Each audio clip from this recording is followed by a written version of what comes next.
Hello students, today we will be studying the osteological features of the radius bone.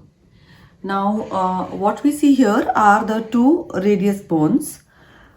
Now let us first see, this is a bone of the forearm, the preaxial bone, or in normal anatomical position it is the lateral bone lying in the forearm. It is a typical long bone having upper end, shaft and lower end. Now let us first see the morphological features. The upper end has got a head, a narrow neck and a radial tuberosity. The head has a rounded articular surface at the superior end.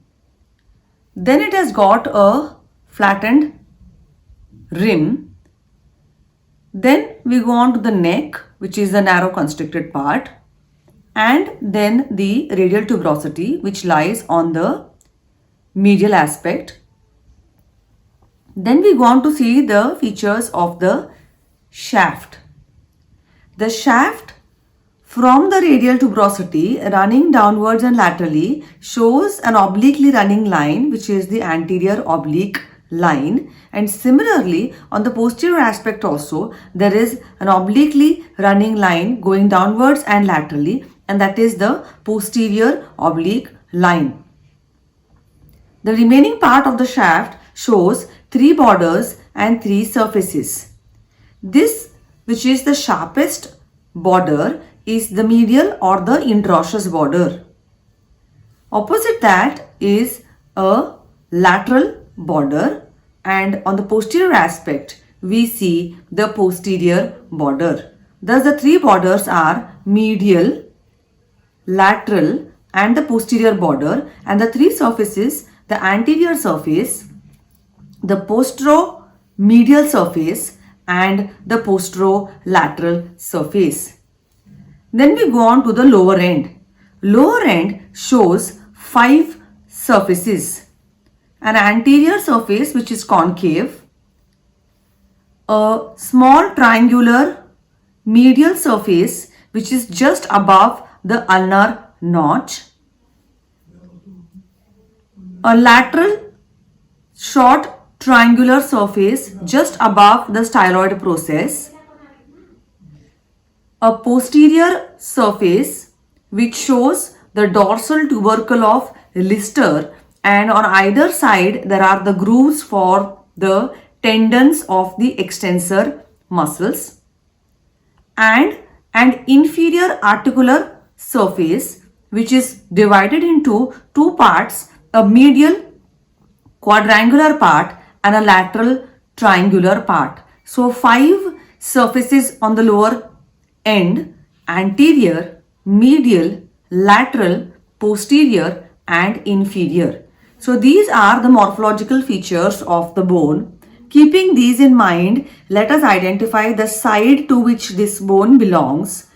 The head lies superiorly, the styloid process lies inferiorly, anterior surface at the lower end is smooth, while the posterior surface shows the dorsal tubercle of Lister.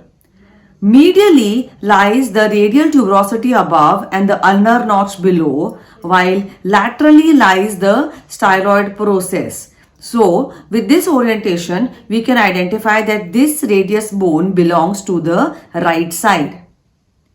Now let us see the muscle attachments on this bone. The radial tuberosity on the posterior aspect shows attachment of the biceps brachii muscle, while anteriorly there is presence of a bursa.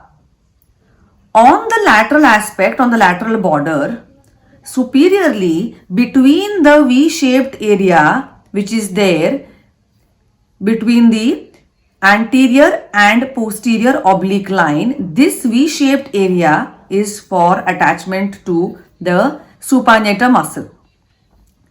The midpoint of the lateral border gives attachment to the pronator teres, while inferiorly, just above the root of the styloid process, there is attachment of the brachioradialis.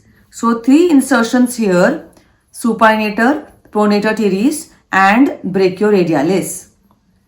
Then the remaining part of the anterior surface, the upper 2/3, gives attachment to the flexor pollicis longus muscle, while the lower 1/3 gives attachment to pronator quadratus.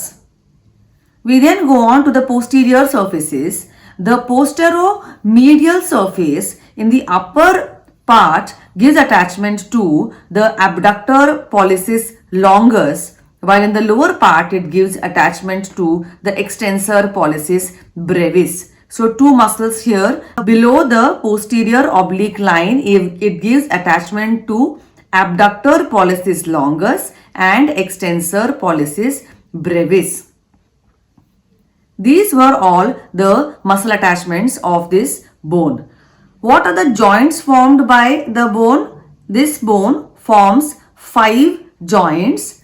The upper end articulates with the capitulum of the humerus to form the humeroradial component of the elbow joint. Then there are 3 joints between the radius and the ulna: the superior radioulnar joint, the inferior radioulnar joint, and the medial radioulnar joint, which is nothing but the interosseous membrane. The superior and inferior radioulnar joints. Superior radioulnar joint is a plain pivot type of synovial joint. The inferior radioulnar joint is a syndesmosis, while the middle radioulnar joint, the interosseous membrane, is a syndesmosis too. The lower end forms a joint with the carpal bones, the scaphoid, lunate and the triquetral bones. That's the wrist joint, and it is a compound ellipsoid type of synovial joint. So these are the 5 joints formed by this bone. So thus we have studied the morphological features and the attachments and joints formed by the radius. Thank you.